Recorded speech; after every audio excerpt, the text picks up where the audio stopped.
জ্বালানি সরবরাহ ঠিক রাখতে সাপ্তাহিক ছুটির দিনেও খোলা রয়েছে তেল ডিপো। সকাল থেকেই রাষ্ট্রায়ত্ত পদ্মা, মেঘনা ও যমুনা কোম্পানি তাদের ডিপো থেকে সরবরাহ করছে জ্বালানি তেল।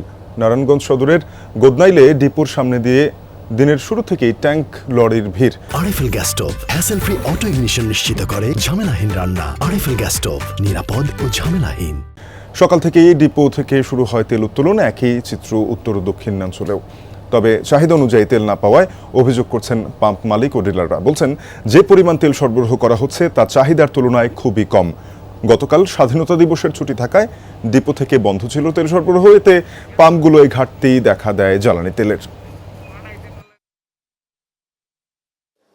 13,500 গাড়ি তেল দিচ্ছে আপনার 5,000। কৃষক তেলই পাচ্ছে না বর্তমান। ওকলে বলছে যে তেল পর্যাপ্ত পরিমাণে আছে, কিন্তু ডিপো এসে আমরা তেল পাচ্ছি না। তেলের যে অবস্থা ভাই, পেট্রোল তো খুব মনে করেন খুবই খারাপ। এ 2-4 ঘন্টার মধ্যে ক্লিয়ার।